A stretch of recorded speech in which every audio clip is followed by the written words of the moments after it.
बाल ब्रह्मचारी, आज्ञाकारी, बाल ब्रह्मचारी, सदाचारी, सूचाचारी, सदाचारी, सूचाचारी। गुरु सेवा सत्संग ध्यान कर, गुरु सेवा सत्संग ध्यान कर, बने भक्त के हितकारी, बने भक्त के हितकारी। प्रवचन में आकर्षण है, प्रवचन में आकर्षण है, मिथ्या नहीं करते भाषण है।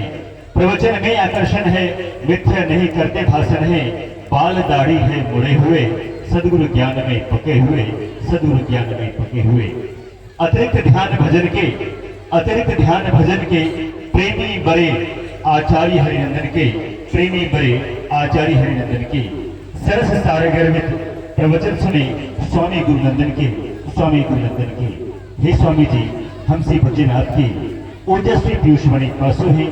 हम समस्त भक्तजनों को सत्संग सुधा का पान करा कृतार्थ करना चाहेंगे पूज्यपाद गुरुनंदन स्वामी जी महाराज। एक बार जोरदार स्वर में पुनः उसी तरह से, उसी जोश जुनून के साथ श्री सद्गुरु महाराज की जय।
सत्संग कर रहे हैं।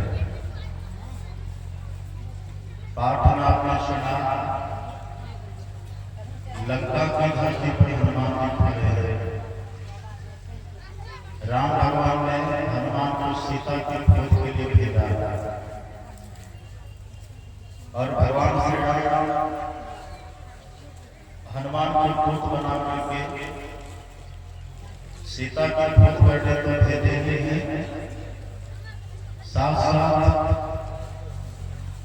भगवान की शक्ति का भी परिचय देना है। हनुमान के भीतर कर भगवान की भक्ति की शक्ति संचित है, उसका भी परिचय देना है। थोड़ा आवाज प्लेन कर दीजिए। हनुमान जी गए हैं और पहले तो जाकर के वहां हनुमान जी विभीषण जी से मिले हैं लंका की धरती पर। और विभीषण जी ने हनुमान जी को रानी सीता का परिचय बताया, उनका पता बताया। हनुमान जी गए हैं, माँ सीता से मिले हैं और सीता से मिलने के बाद हनुमान ने कहा कि माँ मुझे भूख लगी है, क्या खाएं, यहाँ तो कुछ खाने का है नहीं। तो वहीं बगल में रावण की वाटिका थी, आम्र वाटिका। आम का तो सुंदर सुंदर फल था ही वहाँ, और भी तरह तरह का सुंदर फल लगा हुआ। हनुमान जी कहते हैं कि मैं इसी वाटिका में जाता हूँ और पहले भरपेट खाऊंगा। हनुमान जी जाते हैं, रावण को उस वाटिका में जो फल खाने का था भरपेट खाए, आम खाए, केला खाए, जितने प्रकार के विभिन्न प्रकार के फल थे वहाँ। हनुमान जी फलों को खा करके तृप्त हो गए, सुखी हुए। और उसके बाद हनुमान जी ने वहाँ की वाटिकाओं को, वहाँ के फल फूलों को उजाड़ा है। आम के पेड़ को उखाड़ा, केला के पेड़ को उखाड़ा, सभी पेड़ों को उखाड़ करके वाटिका को हनुमान जी ने तहस नहस कर दिया। जितने रावण की सेनाएं थी, जो सेना का दल था, हनुमान के सामने गया तो सही पर कोई टिका नहीं। हनुमान जी ने बहुतों को वही पेड़ उखाड़ करके मार मार करके कितनों का वध कर दिया। अंतिम में रावण ने अपने पुत्र, कई पुत्रों को भेजा है। हनुमान जी ने कईयों का वध किया है। आखिर में मेघनाद आता है, जो रावण का सबसे बलशाली पुत्र था। आप जानते हैं रावण इस धरती पर सबों को जीत लिया था, लेकिन इंद्र के सामने जब हार गया था तो इंद्र के सामने रावण का पुत्र मेघनाद जाता है और मेघनाद ने युद्ध में इंद्र को भी पराजित किया है। इंद्र को पराजित करके उसको पकड़ करके कैद कर लिया। तब से मेघनाद का नाम हो गया है इंद्रजीत। ये मेघनाद है। मेघनाद ने ब्रह्म पाश में हनुमान जी को बांध लिया है और हनुमान जी बंधने वाले थे नहीं, हनुमान जी जान करके बंध गए, क्योंकि रावण के पास जाना था ना। रावण तो बड़ा था, बड़े लोगों के पास जाना सहजता से नहीं होता, कठिन होता है। जो लंका के सम्राट है, जो सोने की नगरी है लंका, वहां की सम्राट है, देवी देवता जिसके डर से थर्राते हैं, कांपते हैं। चलत दशानन डोलती अवनी, रावण के चलने से धरती हिलती थी, धरती कंप जाती थी। ऐसा वो दुर्दांत राक्षस था रावण, और बड़ी सुरक्षा के बीच रहता था।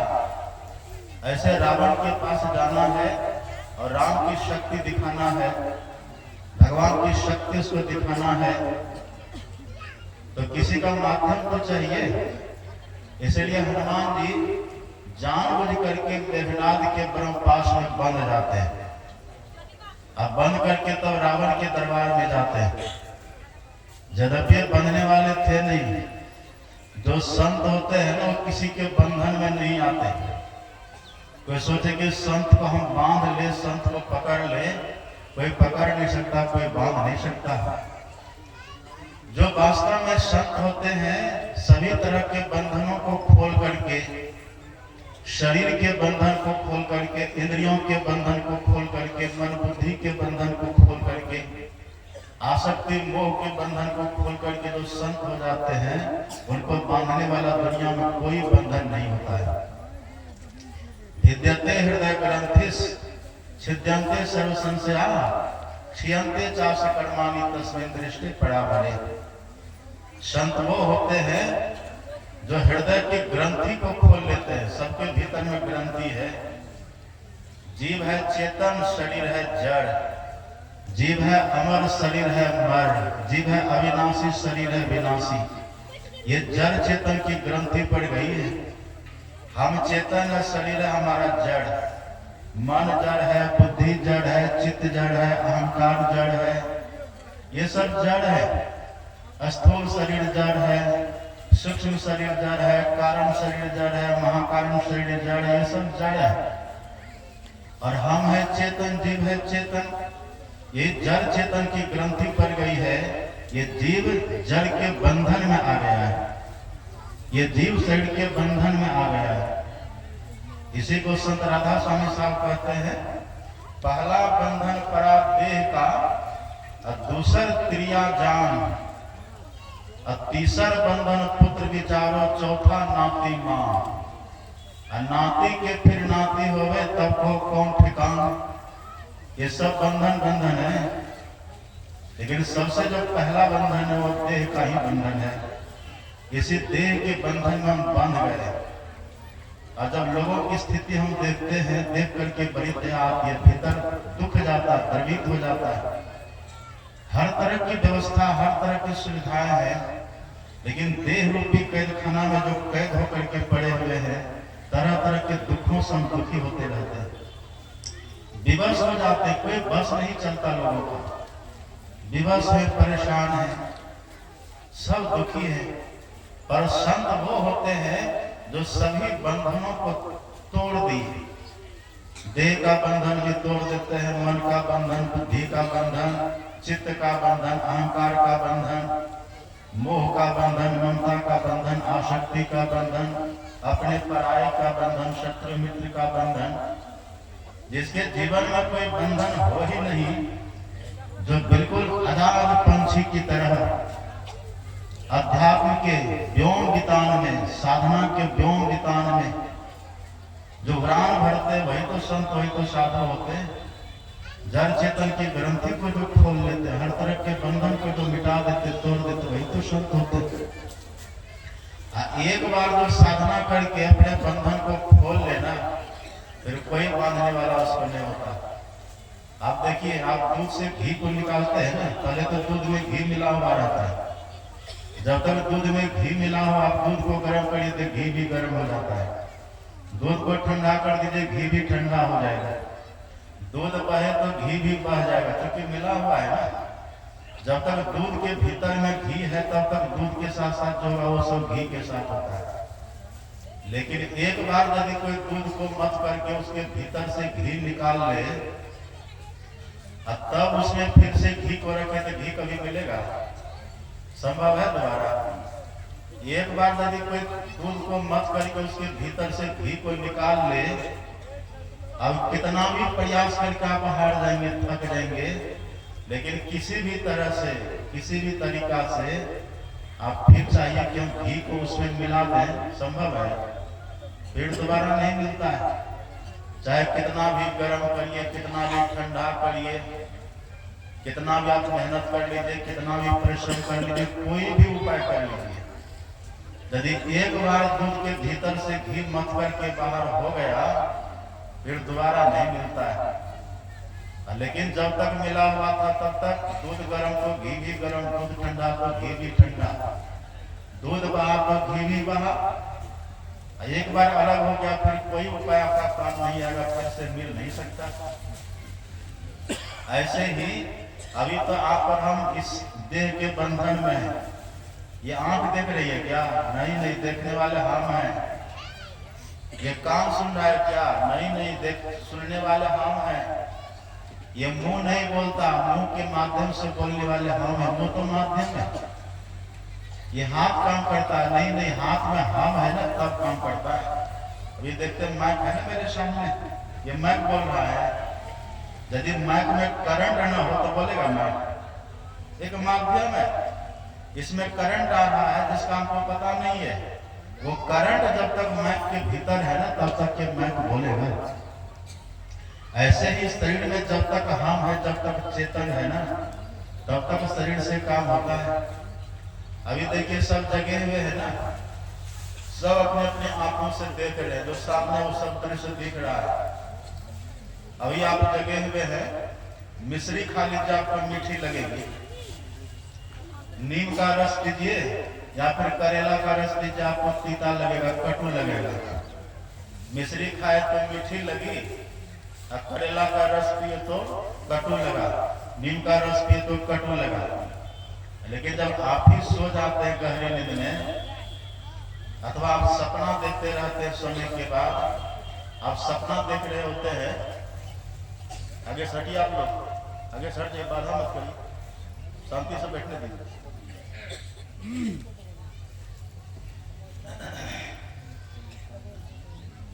कौन है ये, इनको बैठा दीजिए।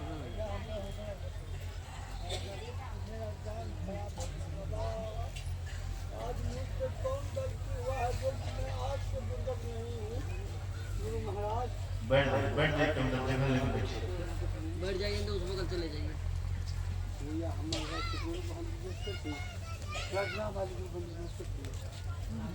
श्री सद्गुरु महाराज की। बैठ जाइए। अच्छा कोई बात नहीं, चलेगा।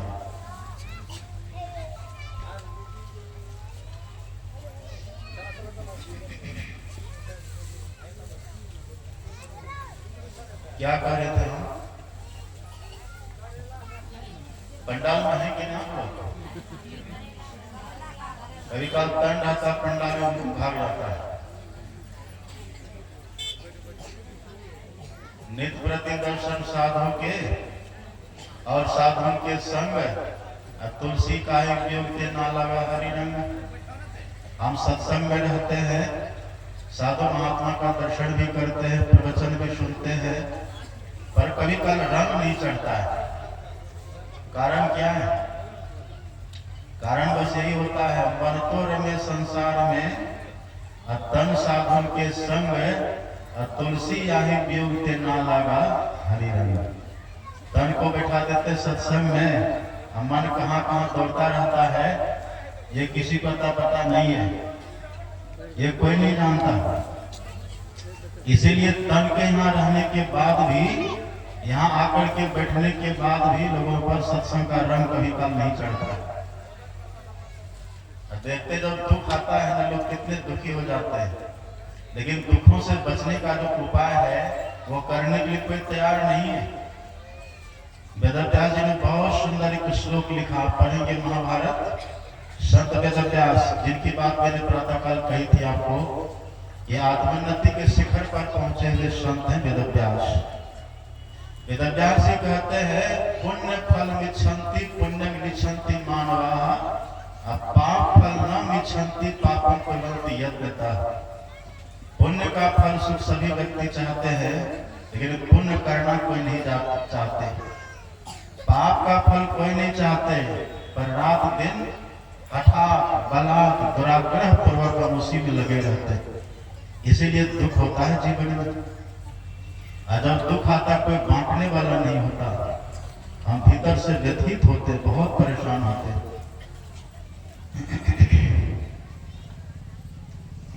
तो जैसे आप एक बार दूध को मत करके उसके भीतर से घी को बाहर कर लेंगे, तो फिर से वो मिलेगा, दोबारा कभी नहीं मिलता। ऐसे जब तक इस बंधन में हम पड़े हुए हैं ना, तब तक हम दुखी होते हैं।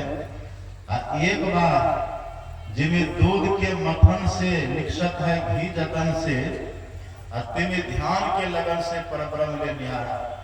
हम जैसे दूध को मत करके उसके भीतर से घृत को बाहर कर लेते हैं, इसी प्रकार से जो ध्यान के मतवानी से अपनी चेतना को, अपने आप को इससे बाहर कर लेते, वो मुक्त हो जाता है। अभी देखते जगे हुए हैं सब, नीम खाइएगा तो नीम का स्वाद लगेगा, अब मिश्री खाएंगे तो मिश्री का स्वाद लगता है। लेकिन जब आप गहरी नींद में होते हैं, मान लीजिए आप गहरी नींद में है, गहरी नींद में आप देख रहे कि मिश्री खा रहे हैं, लेकिन आपके जीभ पर किसी ने नीम का रस डाल दिया, तो किसका स्वाद लगेगा? मिश्री का लगेगा। जबकि जीभ पर नीम का रस है। इसका भाव क्या है? जब हम सपना में रहते तो जिह्वा से हमारी चेतना निकल जाती है, इसीलिए जिह्वा पर नीम का रस रहने के बाद भी सपना में नहीं लगता स्वाद। तो जब तक हम इसके भीतर है ना, आंख में हम है तब आंख से दिखलाई पड़ता है, कान में हम है तब कान से सुनाई पड़ता है, मुंह में हम है तब मुंह से बोल पाता है, हाथ में हाथ काम करता है, पैर में तब पैर चलता है। ये मेरे कारण, अपने कारण, जीव के कारण ये सब हो रहा है। और इसी के बंधन में हम पड़ गए। उंगली में कांटा चुभता है, दर्द होता पर निकल नहीं पाते, आंख में कुछ धूल धूसर घुस जाता, पीड़ा होती पर हम निकल नहीं पाते। पेट में दर्द होता है, परेशानी होती है, किसी को हार्ट में प्रॉब्लम हो जाता है, किसी को किडनी में, किसी को लीवर में, किसी को पूरे देह में क्या क्या रोग हो जाता है। इसी में है कैदी की तरह बंध जाते, बड़ा दुख होता है। लेकिन एक बार यदि कोई साधना करके इसके भीतर से निकले वो स्वतंत्र हो जाता, आजाद हो जाता है। हनुमान जी वही हैं, हनुमान जी बिल्कुल आजाद हैं, स्वतंत्र हैं।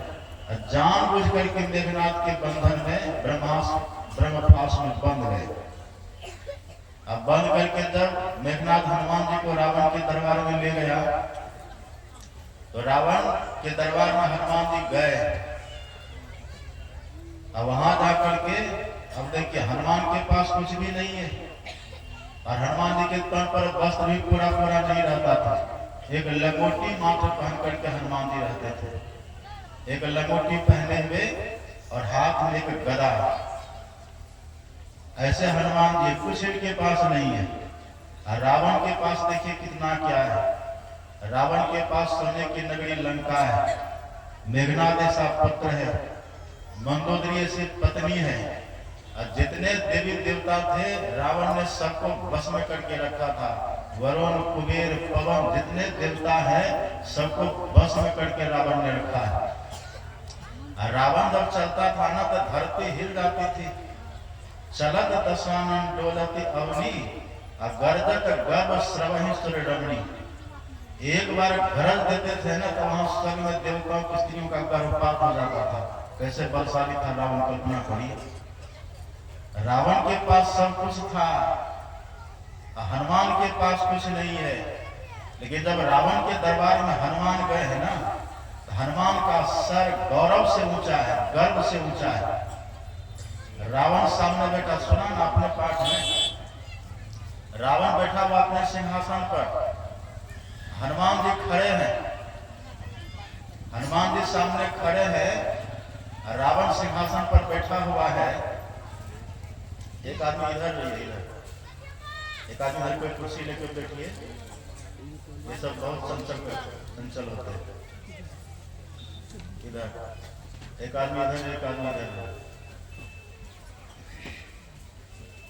हनुमान जी के पास कुछ भी नहीं है, हनुमान जी खड़े हैं।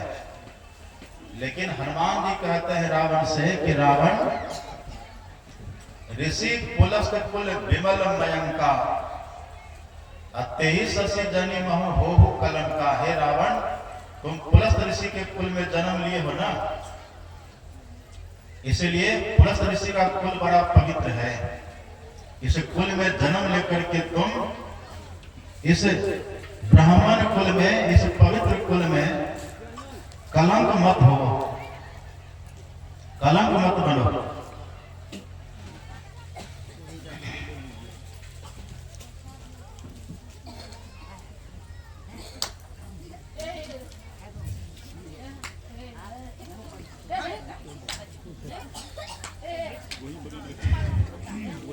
कैसे आप लोगों की व्यवस्था है, देखिए कैसे लग रहा है। इतने इतने लोग हैं, कितना असुरक्षित है यहाँ का माहौल। एक आदमी कुर्सी लेके वहां बैठे ना, पकड़ा पड़ेगा, एक आदमी उधर, एक आदमी इधर। बहुत शांति से बैठे। सत्संग बहुत शांति की चीज है। एक जगह जानते हैं, एक जगह सत्संग हो रहा था तो प्रवचन कर रहे थे बाबा। एक बूढ़ी सत्संग में आई। अब पहले तो पूरा भीड़ को पार होकर के आगे आके प्रसाद चढ़ाया, अब फिर जाकर के उधर से गई, बीच में बैठी, अब 10 मिनट बैठी, अब फिर उठ करके वहां से चल दिया। अब उधर जाके, उधर जब गई बाहर तो लोगों ने पूछा कि कहाँ गए थे माता जी?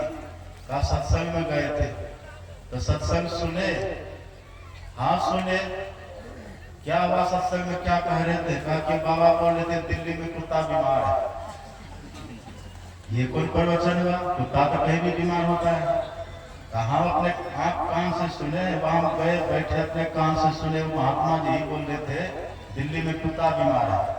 कहा चलो तो बाबा से पूछते कौन बड़ी बात हुई है, कौन बात है? कुत्ता तो कहीं भी बीमार हो सकता है। 2-4 व्यक्ति मिले, साधु के पास गए, साधु से पूछा कि बाबा आप क्या बोल रहे थे दिल्ली में कुत्ता बीमार है? बाबा बोले कि नहीं तो हमेशा क्यों बोलेंगे, और ये कौन बोलने का विषय है? आप क्यों ऐसा बोलेंगे? ऐसा तो कुछ हम नहीं बोल रहे थे। तो बूढ़ी कहते हम अपने कान से सुने बाबा झूठ बोलते हैं, आप बाबा होकर के झूठ बोलते हैं। ये जो लाइन है ना, बाबा होकर झूठ बोलते बोलने में बड़ा मजा लगता है। लोग बड़ा भाव से, स्वाभिमानी भाव से बोलते हैं। ताकि बाबा हो अपने कान से सुने, आप साधु के झूठ बोलते हैं। आप नहीं बोल रहे थे कि दिल्ली में कुत्ता बीमार है। अब बेचारे साधु बोले तो थे नहीं, अब सोचते कब हम बोले। जब ध्यान से सोचे, गौर से सोचे तब अच्छा, हम ये नहीं बोल रहे थे कि दिल्ली में कुत्ता बीमार है, हम ये बोल रहे थे दिल्ली में कुतुब मीनार है। बाबा बोल रहे थे दिल्ली में कुतुब मीनार है, अब वो माता ही सुन लिया दिल्ली में कुत्ता बीमार है। जरा सा शब्द का है, फिर जरा सा ध्यान भटका, अर्थ का अनर्थ लग जाता है। इसलिए सत्संग में बहुत शांति चाहिए, बहुत सावधानी चाहिए। इसलिए यहाँ पर आप इतने भीड़ है ना, कितनी भीड़ है देखते हैं, हजारों की भीड़ है यहाँ कितने भीड़ है। आप लोग बैठे हुए हैं। जब राम भगवान गए थे ना माता सबरी की झोपड़ी में, जब वहां पर भगवान गए थे तो माता सबरी अकेली थी। वहां माता सबरी अकेली है, अब भगवान झोपड़ी में गए तो माता सबरी को आगे बैठा करके भगवान ने उपदेश किया। भगवान ने कहा सावधान सुन धरु बनवाही। सबरी अकेली है, तब भी देखिए राम क्या कहते हैं। राम ऐसे बकता है, राम तो साक्षात भगवान है, भगवान ऐसे बकता है। और सबरी अकेली एक ही श्रोता है। और सबरी भी कैसी, नवों प्रकार की भक्ति जिनके भीतर सुदृढ़ है। सभी भक्ति में जो कुशल है, निष्णात है, वो है माता सबरी। और अकेली बैठी है, और तब भी भगवान कहते हैं सबरी मैं जो कुछ कह रहा हूं ना, नवधा भगत कहो तो ही पाही, और सावधान सुनो।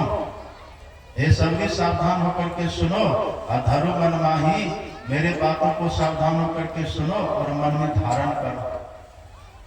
कितनी सावधानी की जरूरत है। जहाँ एक श्रोता वहां सावधान कर रहे भगवान, यहाँ तो हजारों की संख्या में। जरा सा ध्यान बटा कि क्या से क्या आप सुन लेंगे, और उसका फल भी अलग हो जाएगा, असर भी अलग हो जाएगा। इसलिए बहुत सावधान। दूसरी बात आपको पता होना चाहिए, जहाँ सत्संग होता है वहां पर आप ही नहीं बैठते हैं। ये जो खाली बीच में जगह छोड़ दिया गया है ना, ये खाली जगह छोड़ने का भाव क्या होता है। और ये प्रथा हमारे गुरु महाराज के समय से चली आ रही है कि आगे में थोड़ा छोड़ करके तब लोग बैठते हैं। आगे में आपको मालूम नहीं है, यहाँ देवी देवता भी आते हैं। अब देखने वाले प्रत्यक्ष में देखते हैं, जिनको वो दृष्टि वो देख लेते हैं, अरे यहाँ तो सभी देवी देवता दिव्य रूप में विराजमान है। हमारे सदगुरु महाराज जी थे, जब वो चलते थे ना व्हीलचेयर में बैठ करके कुपा घाट में जब भ्रमण करते थे, आश्रम में चलते थे, पीछे सैकड़ों लोग होता था, आगे कोई दिखता नहीं था, आगे कोई नहीं रहते थे। फिर भी गुरु महाराज जी कहते थे आप लोग बगल हो जाइए, नहीं तो मेरे व्हीलचेयर के ठोकर लग जाएगी। देवी देवता के पंक्तिबद्ध होकर खड़े रहते थे। जहाँ संत होते वहां देवी देवता पधारते हैं, पर आम लोगों को पता नहीं चलता। अब देवी देवता किस रूप में आते हैं ये मालूम नहीं होगा। कभी कल बूढ़ा के रूप में, कभी बच्चा के रूप में, कभी किसी जानवर के रूप में वो आ जाते हैं। आप पढ़िए ना, एकनाथ जी महाराज थे, नामदेव जी महाराज। नामदेव जी महाराज रोटी बना रहे थे, रोटी बना करके बेल करके रोटी फुला करके रखते जाते थे। संजोग से उधर से कुत्ता आ गया, अब कुत्ता रोटी लेकर के भागा। अब जैसे कुत्ता रोटी लेकर के भागा तो वहां हम होते तो डंडा लेके दौड़ते ना कुत्ता को मारने, भगाते। पर नामदेव जी ने क्या किया, जैसे कुत्ता रोटी लेके भागा ना तो कुत्ता के पीछे पीछे घी का कटोरा लेकर के दौड़े। कहते हैं विठल भगवान ठहर जाइए, आप सूखी रोटी खाएंगे मुंह में गड़ेगा, आप ठहर जाइए। और नामदेव जी गए, कुत्ता को पकड़ करके झपट करके पकड़े और उसके मुंह से रोटी छीन करके घी में डुबा दिए, और तब वही रोटी उसको फिर से खिला दी। किस रूप में कौन आता है ये समझना बड़ा कठिन है। विद्या विनय संपन्न ब्राह्मणी कवि हस्तिनी सुनिचे व स्वपाक्य च पंडिता संदर्शिना। विद्या विद्या विनय ब्राह्मण, विद्या विनय संपन्न जो ब्राह्मण होते हैं उसके रूप में भी कभी भगवान दिख जाते हैं, कभी चंडाल के रूप में भगवान दिख जाते हैं, कभी गधा के भीतर, कुत्ता के भीतर, हाथी के भीतर, गाय के भीतर। किस तरह से कहां पर किस रूप में भगवान है कहना मुश्किल है, लेकिन जिनको दृष्टि हो तो सब जगह देख लेते हैं। सिया राम में सब जग जाने, करो प्रणाम जोरी जुग पानी। इसलिए सत्संग में बहुत शांति से आप बैठिए। आप बहुतों के साथ बैठे हुए, आपके साथ बहुत ऋषि मुनि लोग बैठे हुए, आप देवी देवताओं के आभा प्रभा में बैठे हुए। आप बैठिए, लाभ लीजिए, उनकी आभा का लाभ, उनकी प्रभा का लाभ, उनकी कृपा का लाभ, दिव्यता का लाभ लीजिए। आराम से बैठिए। हनुमान जी अकेले हैं, पर हनुमान जी कहते कि रावण इतना पवित्र कुल तेरा है। ब्रह्मा जी के पुत्र का नाम है पुलस्त ऋषि। ब्रह्मा है ना जो संपूर्ण सृष्टि को जो बनाते हैं, जो सभी संसार को बनाने वाली शक्ति है ईश्वर की, ब्रह्मा। उसी ब्रह्मा के पुत्र का नाम है पुलस्त ऋषि। अब पुलस्त के पुत्र का नाम है विश्वश्रवा। अब उसी विश्वश्रवा की पत्नी के किसी के गर्भ से रावण का जन्म हुआ है। रावण कुंभकर्ण और उधर विभीषण का जन्म हुआ है। और दूसरी एक और थी उनकी पत्नी विश्वश्रवा मुनि की, जिसका नाम था वरवर्णिनी। उसके कोख से, उसके गर्भ से कुबेर का जन्म हुआ था। दोनों भाई हो गए ना। हनुमान जी याद दिलाते हैं कि रावण इतने पवित्र कुल में तुम्हारा जन्म हुआ है। कितना पवित्र कुल है देखो तुम्हारा। रावण के पुत्र है पुलस्त ऋषि, उनके पुत्र है विश्वश्रवा मुनि। ऐसे मुनि के, ऐसे तपस्वी के तुम पुत्र हो, लेकिन रावण इतने बड़े पवित्र कुल में आकर के, इतने महान का पुत्र होकर के भी तुम्हारा वचन, तुम्हारी वाणी अच्छी नहीं है। हे रावण, तुम्हारी वाणी से वेद वचन तो निकलता है, तुम्हारी वाणी से विद्वता की सुगंध तो निकलती है, विद्वता तो प्रकट होती है, वेद का ज्ञान तो प्रकट होता है रावण। लेकिन तुम्हारी ज्ञान से, तुम्हारी वाणी से भगवान के नाम का जो रस होना चाहिए वो नहीं निकलता है।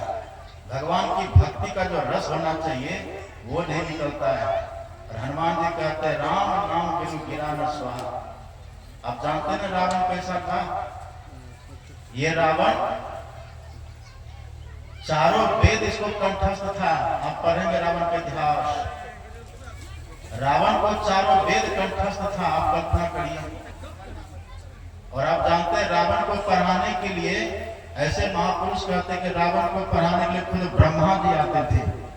अब ब्रह्मा जी के मुंह से चारों वेद प्रकट हुआ। चार मुख था ब्रह्मा जी, इसलिए उसको चतुरानन बोलते हैं।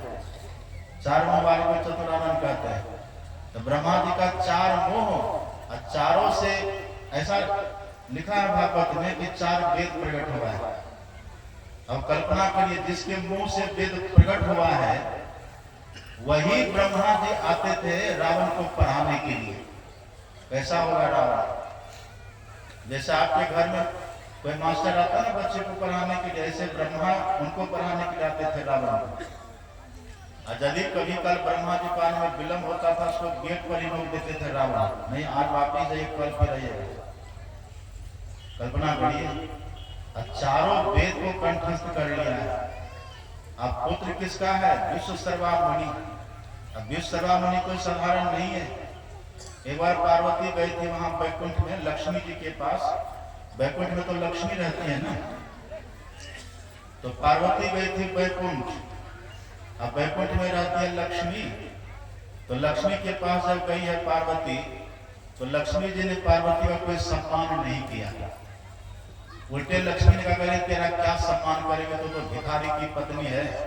तेरा पति जहां तहां शमशान में रहता है, नरमुंडों की माला पहनता है, वो चिता का भस्म लगाता है, भगवान शंकर शंकर। वो बंदर किसी आंख है उनकी, बाघंबर पहने रहते हैं, त्रिशूल लेकर घोड़ी की तरफ घूमते रहते हैं। न रहने का ठिकाना, न खाने पीने का ठिकाना, न पहनने का वस्त्र। ऐसे कि तू पत्नी है, क्या तेरा सम्मान करेंगे हम? क्या औकात है तुम्हारी? लक्ष्मी जी ने बहुत उत्कारा है। पार्वती को बड़ा दुख होता है कि बाप ये सत्य कह रही है, ऐसे इसको अपमान मेरा करना नहीं चाहिए था, क्योंकि मैं भी तो आखिर भगवान शंकर की पत्नी हूँ और इसके यहाँ आई थी तो मैं इसका आतिथ्य, इसकी अतिथि में बनी। तो अतिथि तो देवो भव ऐसे ही होता है। लक्ष्मी जी का कर्तव्य था कि मेरा सम्मान करती, मेरा आदर करती, आदर सम्मान से बैठलाती, अन्न दल के लिए पूछती, पढ़िए पूछना तो दूर की बात है, सम्मान करना तो दूर की बात है। ये उल्टे मेरा अपमान करने लगी और मेरा अपमान करते करते इसने तो मेरे पति का भी अपमान कर दिया। ये तो ऐसे की पत्नी है जो भांग धतूरा खाता रहता है, जैसे कि पत्नी हो वो कान में बिच्छू पहने रहता है, गला में सांप की माला पहने रहता है, ऐसे की तो पत्नी है। एकदम लक्ष्मी जी ने पार्वती जी की पूरी भर्त्सना कर दी है, उनका बहुत अपमान किया। इस बात से पार्वती को बहुत दुख हो गया था। पार्वती जी जाती है कैलाश, अब कैलाश पर जाकर के पार्वती जी रूठ गई, एक जगह पर जाकर के बैठ जाती है, रूठ करके बैठ गई, खिन्न है, उदास है, अनमनस्क है, चेहरे पर उदासी छाई हुई बेचारी। और जब बाद में भगवान शंकर वहां आए तो भगवान शंकर ने पूछा कि देवी क्यों उदास हो, क्या बात है, क्यों परेशान हो। तब पार्वती कहती है कि देखिए न प्रभु, मैं गई थी वैकुंठ लक्ष्मी जी के पास, पर लक्ष्मी ने मेरा कोई सम्मान नहीं किया, आदर नहीं किया, उल्टे लक्ष्मी ने मेरा अपमान किया और बहुत भला बुरा कह दिया। अब कहते कहते लक्ष्मी ने यह भी कह दिया कि न तुमको रहने का ठिकाना, न खाने पीने का ठिकाना, तो ऐसे की पत्नी है।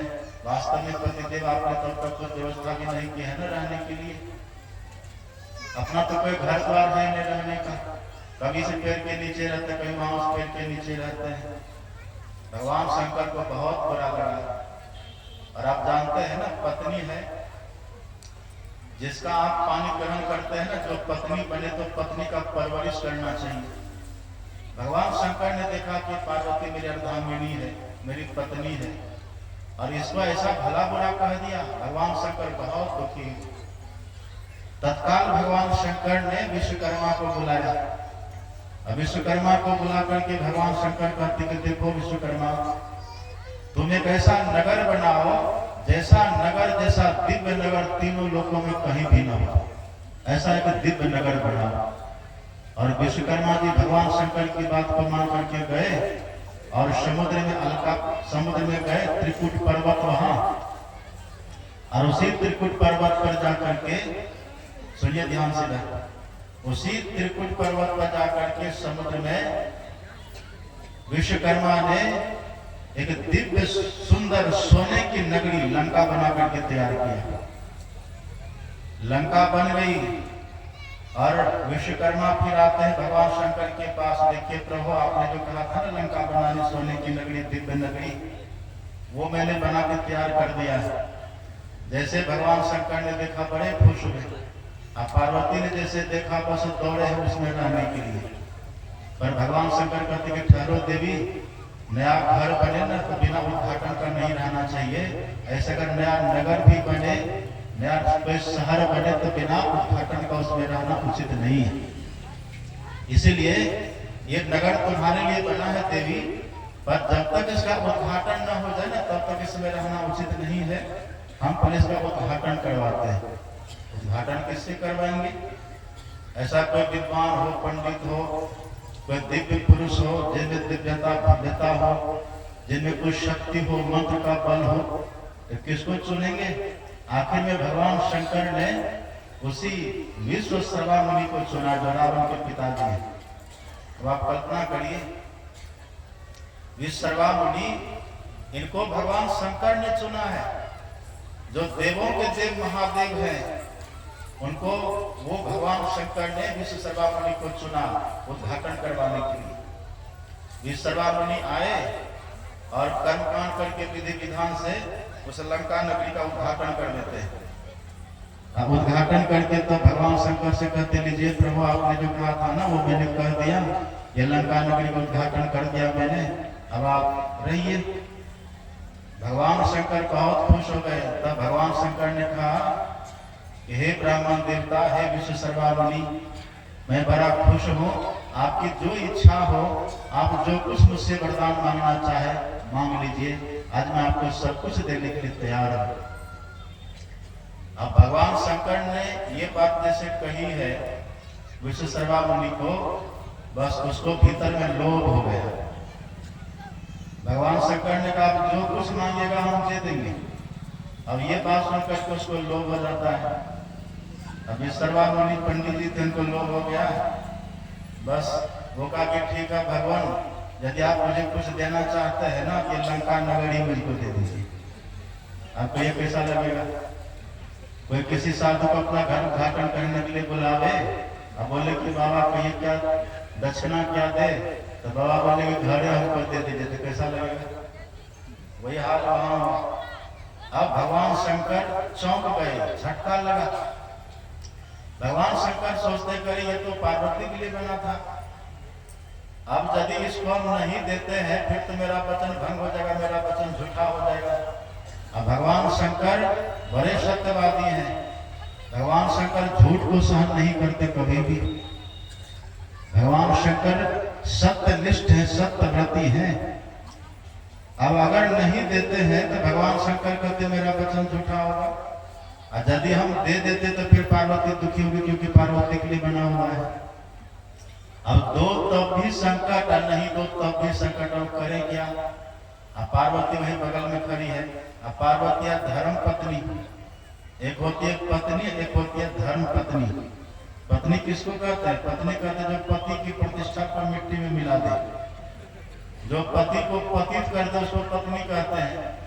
और धर्म पत्नी जो पति को अधर्म के रास्ते से हटा करके धर्म के रास्ते में लगा दे, जो पति के पद की रक्षा कर ले। धर्म पत्नी वो होती है जो खुद धर्म के रास्ते पर चलने वाली है, जो कभी झूठ नहीं बोलती, चोरी नहीं करती, नशा हिंसा व्यभिचार नहीं करती, जो पति परायणा होती है, जो सब धर्म पर चलने वाली होती है। ऐसी जो पत्नी उसको धर्म पत्नी कहते हैं। और ऐसी जो पत्नी हो तो अपने पति को भी उनके पद की रक्षा करते हैं, उनको अधर्म के रास्ते से हटा करके धर्म के रास्ते में लगा देते हैं। ये धर्म पत्नी होती है। माता पार्वती धर्म पत्नी है।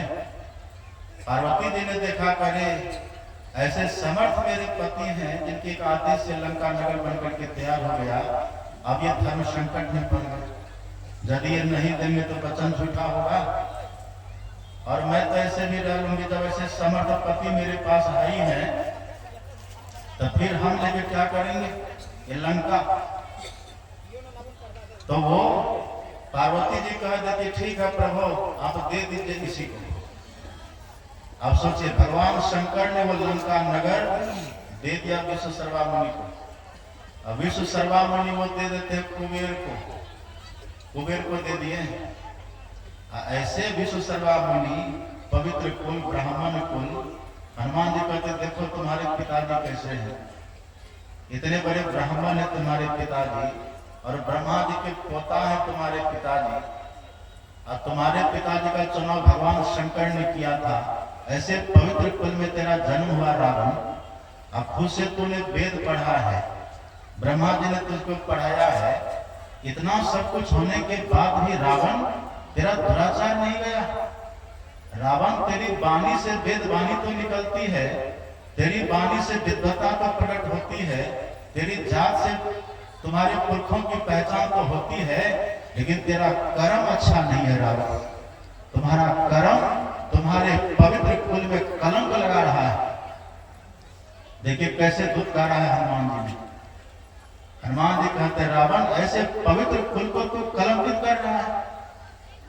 ब्राह्मण कुल में जन्म लिए हो, तुम्हारी माँ ब्राह्मणी है, पिता तुम्हारे ब्राह्मण है, तुम्हारे पिताजी का चुनाव भगवान शंकर ने किया था, इतना पवित्र कुल है तेरा, ब्रह्मा जी का तुम पर पोता लगते हो, इतना पवित्र कुल है तेरा, लेकिन तुम राक्षस बन गया।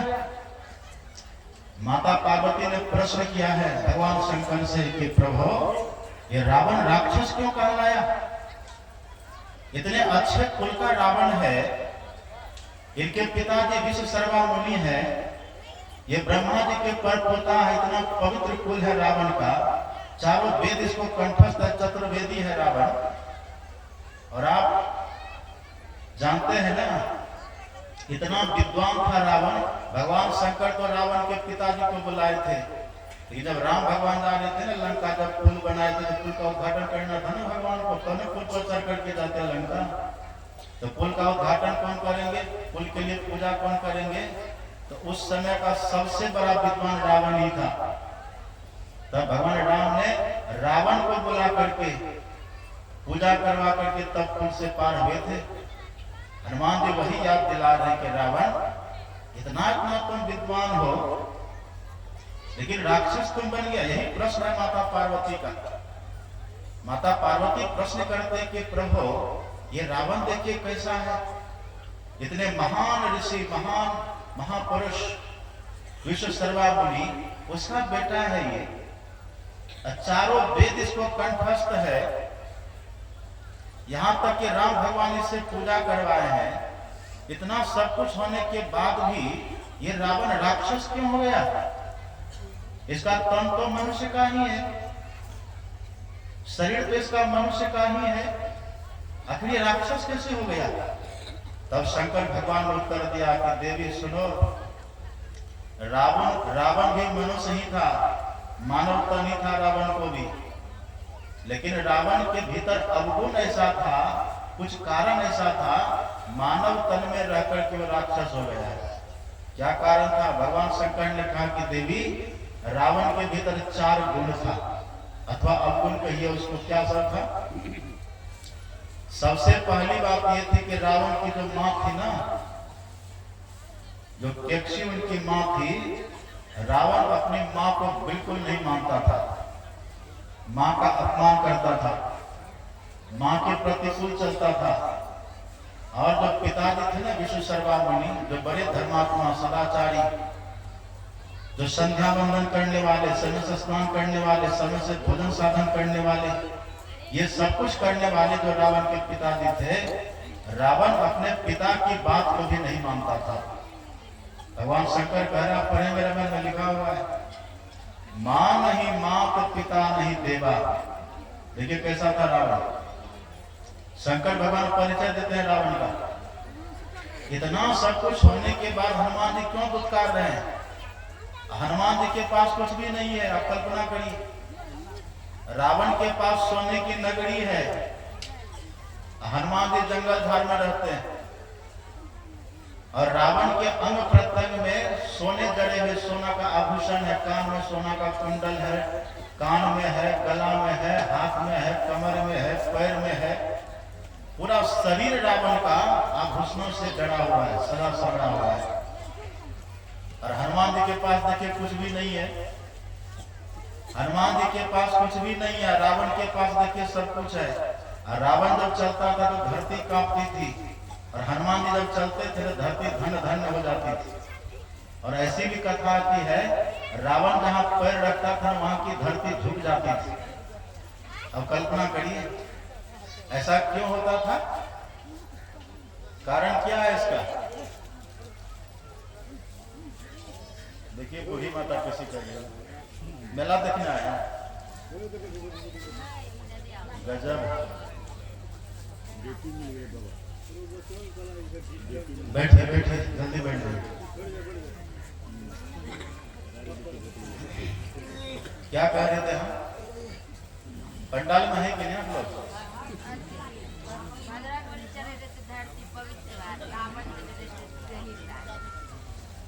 रावण जब चलता था ना, जहां पैर रखता था अपना रावण, वहां की धरती झुक जाती थी। और आप जानते हैं जैसे पृथ्वी पर क्या क्या है, इसी धरती पर हिमालय खड़ा है, अष्टकुलाचल सप्त समुद्रा, 8 बड़े बड़े पहाड़ और 7 बड़े बड़े समुद्र इसी धरती पर है। हिमालय ऐसा पहाड़, हिमालय, मंदराचल, सुमेरु, नीलगिरी, बड़े बड़े पर्वत इस धरती पर है। कैलाश, इतना बड़ा बड़ा पर्वत इस धरती पर है, लेकिन इतने बड़े बड़े पर्वत के रहने से भी धरती कभी झुकी नहीं, हिलती नहीं, हिलती नहीं, कांपती नहीं। लेकिन वो रावण 3.5 हाथ का रावण, अपना से सब 3.5 हाथ का होता है, अब मैंने पढ़ा कि कल युग का लोग 3.5 हाथ का होता है और द्वापर का लोग 7 हाथ का होता था अपने हाथ से, और त्रेता का जो लोग होते तो 14 हाथ होते थे अपने हाथ से। तो मान लीजिए 14 हाथ पैसे ज्यादा तो नहीं होगा रावण। अब कल्पना करिए, और हिमालय खड़ा तो धरती नहीं झुकती है, इतना इतना बड़ा समुद्र है, अथाह समुद्र, अथाह जल राशि भरी हुई, तब भी पृथ्वी कभी हिलती नहीं, डोलती नहीं। पर रावण जब चले, रावण का जहां पैर पड़े वहां की पृथ्वी झुक जाती थी, पृथ्वी कम जाती थी। ऐसा क्यों होता था? पृथ्वी माता से किसी ने पूछा, हे मां, आप इतने बड़े बड़े पहाड़ हैं तब आपको भारी नहीं लगता, समुद्र है वो भारी नहीं लगता, लेकिन अब रावण के चलने से कांप जाती हैं, कारण क्या है? तब पृथ्वी माता ने कहा, पढ़ेंगे रामायण में सब बातें लिखी हुई है। पृथ्वी माता कहते कि सुनो, गिरी सरी सिंधु भार नहीं मोही। गिरी कहते हैं पहाड़ को, और सरी मतलब सरिता, ये नदी, नदी का भी मुझे भार नहीं है। सर अथवा तालाब, उसका भी भार मुझे नहीं है। और सिंधु, सिंधु कहते समुद्र को, समुद्र भी मुझे भारी नहीं लगता है। न तो पहाड़ भार लगता, न तो नदियां भार लगती हैं, न तो समुद्र भार लगता, न तो कोई बड़े बड़े तालाब झील भार लगता है। लेकिन पृथ्वी माता कहती है, जिमी मोहि गर्व एक पर द्रोही। जो व्यक्ति दूसरों से द्रोह करने वाला होता है, खामखा बिना किसी कारण के किसी को 2 थप्पड़ लगा दिए, किसी को 2 गाली बक दी, किसी को परेशान कर दिए, किसी का कपड़ा छीन लिए, किसी का सामान चुरा लिए, किसी का मर्डर कर दिए, किसी को गाली बक दिए, किसी के मकान में आग लगा दी, किसी के पुत्र को मार दिए, लोग क्या क्या करते रहते हैं। पृथ्वी माता कहती है कि सुनो, मुझे हिमालय भारी नहीं लगता, ये समुद्र भारी नहीं लगता, नदियां भारी नहीं लगती, मुझे भारी वो व्यक्ति लगता है जो बिना कारण दूसरे का द्रोह करते फिरता है, बिना कारण दूसरे को परेशान करते फिरता है, भाई भाई को परेशान करता है, पिता पुत्र को परेशान करता है, बिना मतलब खामखा बिना किसी कारण के द्रोह करते फिरते हैं। पृथ्वी माता कहती है, ऐसा व्यक्ति मुझे बहुत भारी लगता है। ऐसे व्यक्ति के चलने से मुझे भार मालूम होता है। ये वही है रावण। भगवान शंकर कहते कि देवी, ये रावण था तो मनुष्य ही, लेकिन ये परद्रोही था। ये न मां को मानता था, न पिताजी को मानता था, और मां नहीं मात पिता नहीं देवा, साधु सन करवा नहीं सेवा। ये रावण न तो मां को मानता था, न तो पिताजी का सम्मान करता था, और साधु महात्मा की सेवा करने तो दूर की बात, ये साधु महात्मा से सेवा लेने का प्रयास करता था। ये साधु महात्मा से कहता था, देखो तुम मेरे राज्य में रहते हो ना, मेरे राज्य में हो तो तुमको टैक्स देना होगा, कर देना होगा। अब महात्मा बेचारे कहाँ से टैक्स देंगे, कहाँ से कर देंगे? वो कहते थे तुमको देना पड़ेगा। जब नहीं देते थे तो उसके देह से खून निकाल लेता था रावण। कैसा दुष्ट था। भगवान कहते साधु अवज्ञा तुरंत भवानी, कर कल्याण अखिल के हानि। जो साधु संत का अपमान करते, उसकी अवहेलना करते हैं, उसके समस्त कल्याण का हनन हो जाता है। भगवान शंकर ने कहा कि देवी, ऐसा था रावण, ये तो भगवान को मानता ही नहीं था, न मां को माने, न पिताजी को माने, न साधु महात्मा को माने, और न ईश्वर की भक्ति करे, न ईश्वर को माने। शंकर भगवान कहते 4 गुण जिसमें दिखे न देवी, वो चाहे किसी भी शरीर में क्यों न हो, समझ लेना वो राक्षस है। और थर्मामीटर लगा करके देखें हम लोग क्या है। जो मां को नहीं मानते हो, जो पिताजी का सम्मान न करे, साधु महात्मा को जो न माने और ईश्वर की भक्ति न करे, ये भगवान शंकर का वचन है। और शंकर भगवान को भी झूठ नहीं बोलते। हे देवी, ये 4 गुण जिसमें दिखे ना, वो राक्षस है। जो ईश्वर को न माने, हनुमान जी कहते हैं कि रावण तो बड़ा वेदज्ञ बनता है। अब देखिए हनुमान के पास भले कुछ नहीं है, पर हनुमान के पास आत्मबल है, हनुमान के पास बुद्धि बल है, हनुमान के पास मनोबल है। पर रावण के पास शरीर का बल है, रावण के पास अनीति का बल है, और हनुमान जी के पास नीति का बल है। रावण के पास शस्त्र का बल है, और हनुमान के पास शास्त्र का बल है। रावण के पास दुराचार का बल है, दुराचार से वो अपने दुराचार से नष्ट भ्रष्ट हो रहा, पथ भ्रष्ट हो रहा है।